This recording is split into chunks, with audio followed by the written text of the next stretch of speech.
بسم اللہ الرحمن الرحیم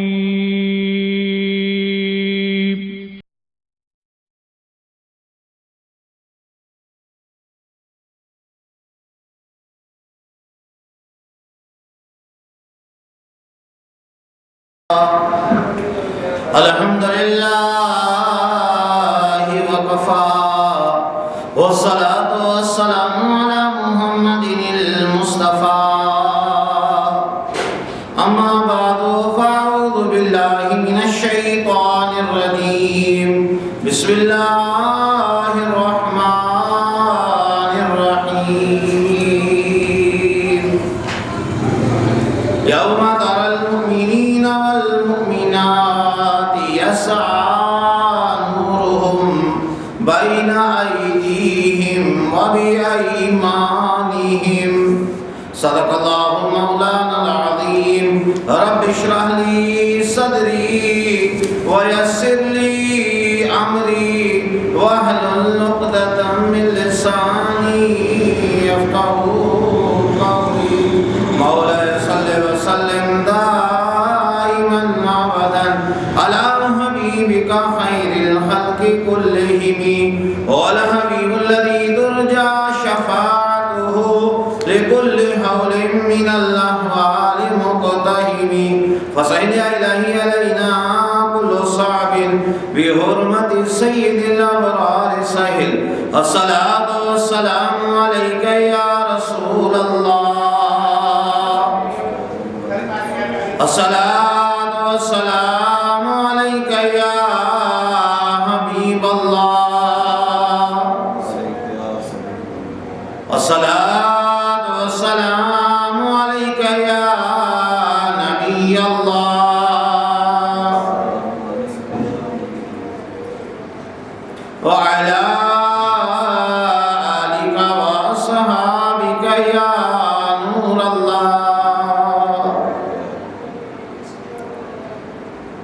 نویت سنت الاعتکاف للہ تعالی۔ عزیزان محترم، اللہ رب العالمین جل جلالہ و عظم نوالہ کے فضل و کرم اور اس کی مہربانی سے اور اس کے محبوب دانہ غیوب صلی اللہ علیہ وسلم کے توفیق صدقے سے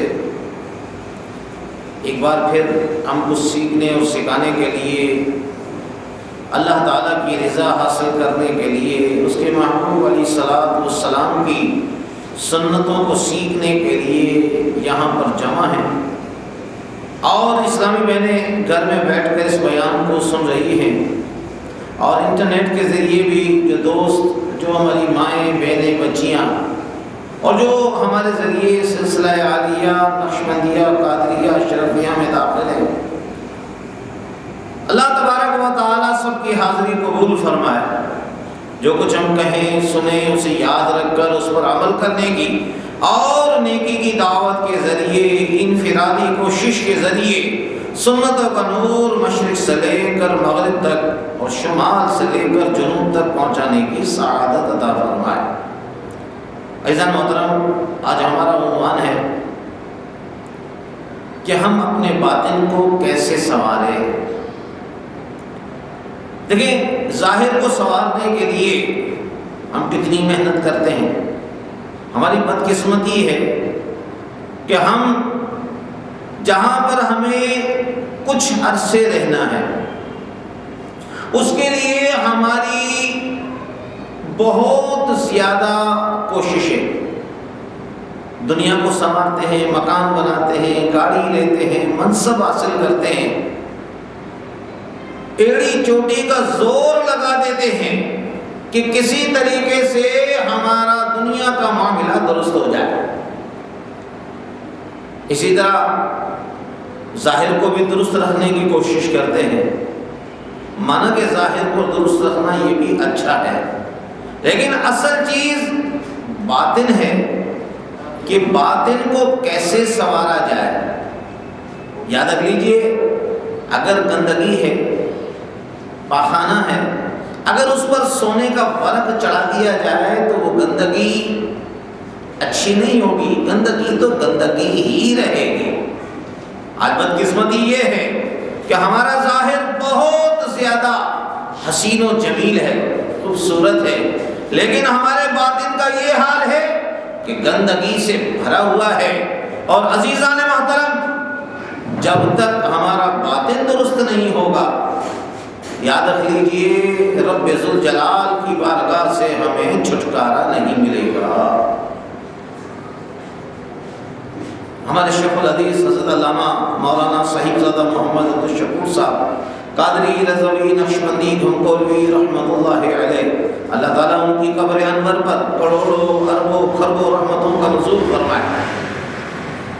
صحیح بات تو یہ ہے کہ انہوں نے ہماری صحیح تربیت کی، دینی تربیت کی، اور بارگاہ رسالت سے علوم مصطفیٰ صلی اللہ علیہ وسلم کا خزانہ عطا فرمایا، نسبت بھی دلوائی، اور ساتھ ساتھ بارگاہ رسالت سے علوم مصطفیٰ صلی اللہ علیہ وسلم کا خزانہ بھی عطا فرمایا۔ ہمارے پاس جو کچھ بھی ہے وہ حضرت کا ہی دیا ہوا ہے، سینہ بہ سینہ جو تعلیمات ہیں میں آپ کی خدمت میں گوشے گزار کرتا ہوں۔ جیسا میں نے عرض کیا کہ ہمارا جو بیان ہے اس کا عنوان ہے کہ باطن کو کیسے سنوارا جائے، ہمارا اندر کیسے صاف ہو۔ تو یہاں ایک دو باتیں میں آپ کے سامنے پیش کرتا ہوں۔ دیکھیے، ایک ہے اشیاء کی صورت اور ایک ہے حقیقت۔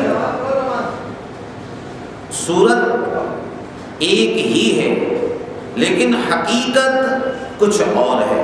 مثلا لکھنے میں دو لفظ ایک جیسے ہیں، جیسے شیر اور شیر۔ ایک جنگل کا درندہ ہے جو انسان کو کھا جاتا ہے، اور دوسرا شیر ہے جسے انسان پی جاتا ہے، یعنی وہ دودھ ہے۔ اسی طریقے سے بانس ہے اور گنا ہے، دیکھنے میں دونوں ایک جیسے ہیں، لیکن ایک مٹھاس سے بھرپور ہے اور دوسرا بالکل کھوکھلا ہے۔ اسی طرح شکل میں دو انسان ایک جیسے ہوتے ہیں، لیکن دل کی کیفیت کی بنا پر ایک حضرت بلال ہے اور دوسرا ابو جہل ہے۔ بظاہر دیکھنے میں دونوں ایک جیسے ہیں، لیکن حقیقت میں جو بات سیدنا بلال رضی اللہ تعالی عنہ کی ہے وہ ابو جہل جو کہ دشمن اسلام، دشمن رسول اور دشمن دین، اصل میں وہ دونوں برابر نہیں ہو سکتے۔ تو عزیزان محترم، اگر ہم یہ چاہتے ہیں کہ جیسا ہمارا ظاہر ہے ویسا باطن ہو جائے، میں نے اپنے شیخ حدیث حضرت علامہ مولانا صاحبزادہ محمد عبدالشکور صاحب قادری رضوی نقشبندی گھمکولوی رحمۃ اللہ علیہ کی بارگاہ میں عرض کیا، حضور والا آپ ہماری تربیت فرماتے ہیں، آپ کچھ مدنی پھول عطا فرمائیے تاکہ ہم اس کو اپنے مدنی گلدستے میں سجائیں۔ اے کاش میری مائیں بہنیں بچیاں بھی اس کو سنیں، اور انٹرنیٹ کے ذریعے جو دوست اس بیان کو سنیں گے رب ذوالجلال ان کو بھی اس کی برکتیں عطا فرمائے گا۔ اب دیکھیے، جیسا ظاہر ہے ویسا باطن بن جائے۔ حضرت اس کے لیے ایک شعر فرماتے تھے، نہنگ و اسدہا و شیر نر مارا تو کیا مارا، بڑے موذی کو مارا نفس امارہ کو مگر مارا۔ یاد رکھ لیجیے کہ من اگر سنور جائے تو معاملہ درست ہو جاتا ہے۔ تن کو سنوارنا بڑا آسان ہے، ظاہر کو سنوارنا بڑا آسان ہے، لیکن اندر کو مسلمان بنانا یہ تھوڑا سا مشکل کام ہے۔ اس میں جو سب سے بڑی جو رکاوٹ ہے وہ کیا ہے؟ باطن کو درست کرنے میں جو سب سے بڑی رکاوٹ ہے وہ کیا ہے؟ یاد رکھ لیجیے، وہ انسان کی اپنی سستی ہے۔ آج ہم سستی کی وجہ سے، غفلت کی وجہ سے اپنے معاملے کو درست کرنے میں کامیاب نہیں ہوتے۔ ایک جملہ ہے، خدا طلبی اور بے طلبی۔ خدا کو طلب بھی نہیں کر رہا، اور وہ کہتا ہے خدا مجھے مل جائے، یعنی بے طلب ہے اور کہ خدا بھی مجھے مل جائے، تو ایسا ہو نہیں سکتا۔ یاد رکھ لیجیے اس کے لیے محنت کرنا پڑے گی، ورنہ انسان پہلے تو وہ خود فراموش ہوتا ہے، لیکن حقیقت میں وہ خدا فراموش ہوتا ہے، وہ اپنے آپ کو ہی بھول گیا۔ تو دوسری بات یہ کہ من کو صاف کرنا یہ ہماری ذمہ داری ہے۔ دیکھیے اللہ تبارک و تعالیٰ نے ہمارے دل کو اپنا گھر فرمایا۔ اللہ تعالیٰ نے فرمایا نہ میں زمینوں میں نہ آسمانوں میں سماتا ہوں، اگر کوئی جگہ ہے تو وہ بندہ مومن کا دل ہے، بندہ مومن کا دل ہے، اس میں سماتا ہوں۔ عزیزان محترم، میں آپ سے ایک سوال کرتا ہوں، میرے دوستوں سے، میری ماؤں بہنوں بچیوں سے میرا ایک سوال ہے، کیا گندا گھر کسی کو پسند آتا ہے؟ گھر میں گندگی ہو، جگہ جگہ پر کچرے کا ڈھیر ہو، ہم کہیں گے کیا کرتی ہو خدا کی بندی، گھر کو صاف کرو۔ گھر گندا کسی کو بھی اچھا نہیں لگتا۔ ہماری زوجہ، ہماری بہن، ہماری بیٹی 2-2 3-3 گھنٹے گھر کی صفائی پر لگاتی ہیں تاکہ گھر صاف ہو جائے۔ اگر ان سے کہا جائے کہ آپ اتنی محنت کیوں کر رہی ہیں، آگے سے جواب ہوتا ہے کہ اگر ہم نے گھر گندا رکھا تو ہمارا خاوند ناراض ہوگا، ابو ناراض ہوں گے، بھائی صاحب ناراض ہوں گے کہ گھر میں کیا گندگی لگا رکھی ہے۔ تو عزیزان محترم یاد رکھ لیجئے، جب ہماری گھر کی مائیں بہنیں بچیاں جب وہ گھر کو صاف رکھنا اپنی ذمہ داری سمجھتی ہیں، تو یہ جو ہمارا دل ہے نا، اس کو بھی صاف کرنا یہ کس کی ذمہ داری ہے؟ ہماری ذمہ داری ہے۔ یاد رکھ لیجئے کہ ہم اپنے پروردگار کی خاطر اپنے دل کو، اپنے من کو صاف کرنا پڑے گا۔ یہ دل خدا کا گھر ہے، یہ قلب عبداللہ ہے، عرش اللہ ہے، اللہ کا عرش ہے۔ عزیزان محترم، یہ کسی طالب علم کے ذہن میں ایک سوال آ سکتا ہے کہ ڈاکٹر صاحب جب اللہ کا گھر ہے تو اللہ اپنے گھر کی صفائی خود کیوں نہیں کرتا؟ کسی کے ذہن میں سوال آ جائے، ایک بات یاد رکھ لیجئے کہ جب کوئی کرایہ دار ہونا تو پھر گھر کی صفائی اس کرایہ دار کی ذمہ داری ہوتی ہے، نہ کہ مالک مکان کی۔ اسی طرح یہ دل بھی ہمارے پاس ادھار کا مال ہے، اس کو صاف کرنا یہ کس کی ذمہ داری ہے؟ ہماری ذمہ داری ہے۔ عزیزان محترم، شیطان کو دور بھگانے کا کیا طریقہ ہے؟ آخر یہ نفس اور شیطان کی شرارتوں سے ہم کیسے بچیں گے؟ یاد رکھ لیجیے، میں ایک دوست کی حیثیت سے، باپ کی حیثیت سے، بھائی کی حیثیت سے آپ کی ایک اصلاح کرنا چاہتا ہوں کہ شیطان کو دور بھگانے کا طریقہ کیا ہے۔ یاد رکھ لیجیے، جب بندہ اللہ کا ذکر کرتا ہے تو انسان کا دل صاف ہو جاتا ہے۔ جس طرح ابرہا نے بیت اللہ شریف کو ڈھانے کے لیے وہ چلا، اس نے کیا کیا؟ اب ہاتھی لے کر آیا کہ صاحب اس کو گرانا ہے۔ اللہ تبارک و تعالیٰ نے ابابیل کو بھیج دیا، ان ابابیل کی چونچ میں پتھر تھے، چھوٹی چھوٹی کنکریاں تھی، اس کنکریوں نے اس کو تباہ و برباد کر دیا۔ عزیزان محترم، بات یہی ہے، اگر ہم یہ چاہتے ہیں کہ ہمارا دل صاف ہو جائے، ہمارا من صاف ہو جائے، یہ جو ختم خواجگان نقشبند ہے، جب ہم پڑھتے ہیں لا الہ الا اللہ، لا الہ الا اللہ، لا الہ الا اللہ، جب لا الہ الا اللہ کی ضرب لگاتے ہیں تو رب ذوالجلال اس کی برکت سے شیطان کو دفع فرما دیتا ہے۔ میں آپ کی خدمت میں دو باتیں عرض کرتا ہوں، میری مائیں بہنیں بچیاں بھی ذرا غور کے ساتھ سنیں۔ دیکھیں، من کو سنوارنے کے دو اصول یاد رکھ لیں۔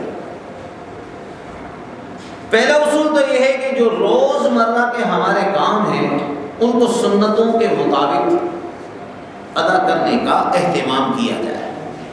روزمرہ کے 10-15 کام ہیں، مثلا اگر ہم غور کیجئے، بھئی کھانا ہے، دن میں 2-3 مرتبہ کھاتے ہیں، پانی ہے، کئی مرتبہ آدمی مشروبات پیتا ہے، بیت الخلاء جانا، ایک دن میں کئی مرتبہ انسان واش روم جاتا ہے، وضو کرنا، نماز پڑھنا، گھر میں آنا اور جانا، غسل کرنا، کپڑے بدلنا، سونا اور جاگنا، اپنے اہل خانہ کے ساتھ وقت گزارنا۔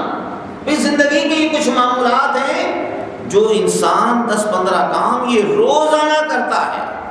اگر یہ 10-15 کام انسان سنت کے مطابق ادا کرنے کا اہتمام کر لے تو رب ذوالجلال اس کی برکتیں اس کو عطا فرمائے گا۔ مثلا ہم کھانا کھاتے ہیں، بھائی کھانا تو ویسے بھی کھانا ہے، دسترخوان لگا کر، بیٹھ کر، بسم اللہ شریف پڑھ کر، سیدھے ہاتھ کے ساتھ کھانا کھائیں۔ آج کل شادی بیاہ میں جو کھانا ہوتا ہے وہ کیسے کھاتے ہیں؟ قرآن کہتا ہے وَيَأْكُلُونَ كَمَا تَأْكُلُ الْأَنْعَامُ، لوگ ایسے کھانا کھا رہے ہیں جیسے جانور گھاس چر رہے ہوتے ہیں۔ بفے سسٹم ہوتا ہے، کوئی ادھر دوڑ رہا ہے، کوئی ادھر دوڑ رہا ہے۔ بھائی بات یہ ہے کہ اگر آپ یہ کھانا بھی آقا علیہ الصلوۃ والسلام کی سنت کے مطابق کھائیں گے تو یہ کھانا بھی عبادت ہو جائے گا۔ اذن محترم، اگر ہم کھانے پینے میں سنتوں کا اہتمام کریں گے، دیکھیں آج کل لوگ کتنی شکایت کرتے ہیں، ڈاکٹر صاحب بڑی محتاجی ہے، بڑی پریشانی ہے، معاشی تنگی ہے، لاکھوں روپے کی آمدنی ہوتی ہے، اس کے باوجود شکوہ ان کی زبان پر ہوتا ہے۔ اللہ کے محبوب دانہ غیوب صلی اللہ علیہ وسلم کا فرمان ہے، جو کھانے کا وضو کرتا ہے، یعنی کھانے سے پہلے اپنے ہاتھوں کو دھوتا ہے اور کھانے کے بعد بھی اپنے ہاتھوں کو دھوتا ہے، یعنی کھانے کا وضو کرتا ہے، رب ذوالجلال اس سے مفلسی اور محتاجی کو